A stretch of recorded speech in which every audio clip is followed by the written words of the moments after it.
Welcome back. If you missed the last episode where I introduced this thing, it's mid-1960s. It's made by Westinghouse, who bought out a company called Marketeer, which is what this was originally called. It's a Model 529, and it is an electric warehouse vehicle. It's parts chaser, supervisor vehicle. I don't know what you call it. They don't really have any other name except for chariot, because you stand up on it like Ben-Hur, and there's your reins. Has an onboard 12-volt charger that seems to work. I let it charge up the battery that I bought after I drove this thing around for a while, and it charged it up. You can use one 12-volt deep cycle battery, or you can get two 6-volt deep cycles and run them together to get 12 volts. You'd probably have longer life that way. I replaced this solenoid. It is an 80 amp continuous service solenoid, so it's stronger than your average Ford starter solenoid. You do have to get something specific. It's still cheap. It's like 15 bucks. That motor started as soon as I applied voltage to it, so that is fantastic. Way back in here, the biggest problem I found is this bus bar. See the 3 bolts right there in the middle? And this bus bar, it's called the speed control board or speed board. It has those 3 copper bars going straight across. We'll call them Larry, Daryl, and Daryl, in honor of Bob Newhart. And the way this whole speed thing works is you've got your battery voltage coming in right there on the bottom with that little spring-loaded bolt, and it rides on this bar, which contacts this J-shaped bar. And this J-shaped bar is what the treadle that you're standing on moves up and down.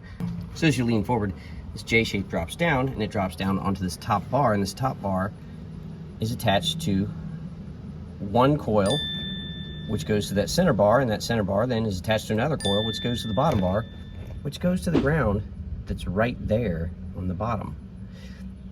Now, each one of these coils equals resistance. So if it's going through 2 coils, it means you have a lot of resistance, you have a slower speed. Then you get to the middle one is going only through this bottom coil before it gets to that ground. Less resistance, higher speed, and that bottom bar is just going directly to the ground, which means you get all the speed. When I bought it, for some reason it was hooked up backwards.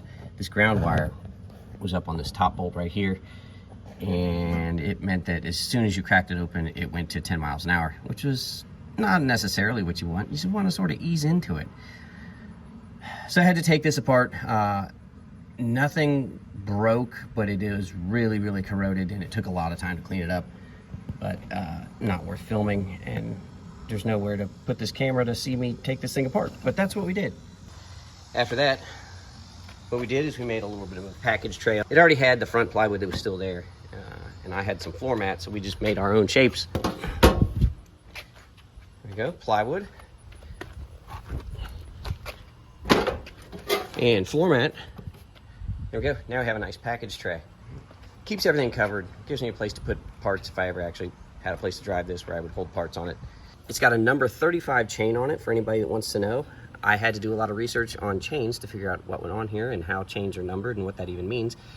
Number 35 means it's 3/8 between posts here, or between the peak of each gear is 3/8 of an inch. I don't know why number 35 means that, but whatever. It's a number 35 chain. What we still need to fix is this steering. It's fine, but the bearings need tightened on it. And we're gonna have to pull that apart and see what's going on with that. It still does steer, it's just a little loose.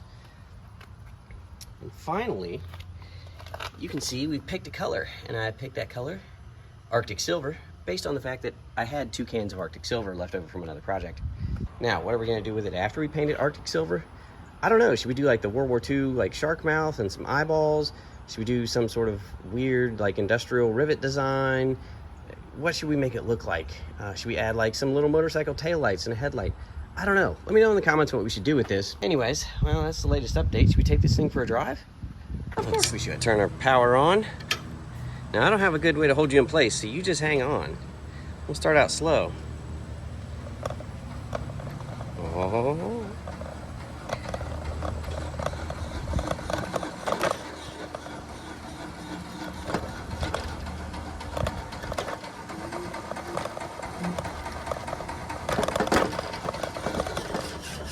Did I mention this thing has absolutely 0 suspension?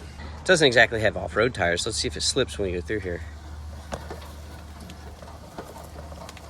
Oh, no slippage, but it's close. I wouldn't want to do that when it's wet grass, that's for sure.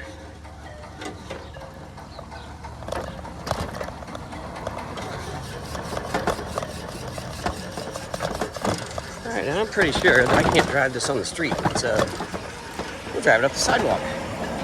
That's what I'm thinking.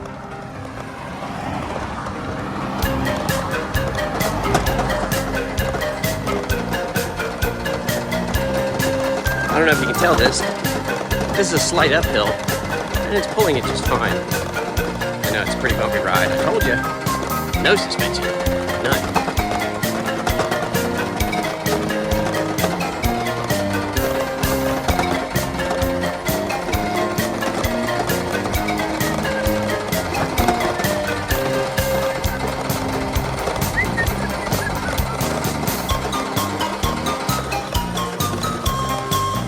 Braking, and then we'll turn around.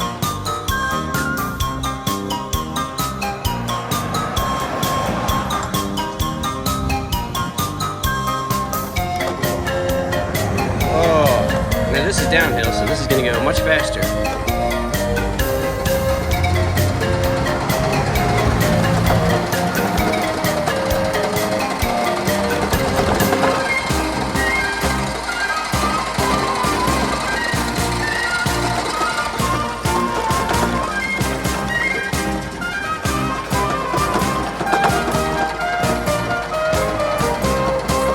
Did I mention the bumpiness means it's kind of hard to steer with loose steering? Well, it is. All right.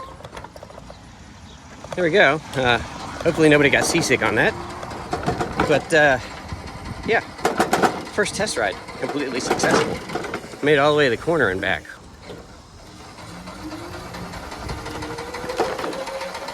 Now, it has no suspension. It's bumpy. It's a little bit slow uphill. It's a little fast downhill. But man, that thing is fun. So far, getting this running has been totally worth the effort, of which there hasn't been a whole lot.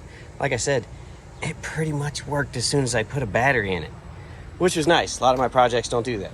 So, got this thing to keep around.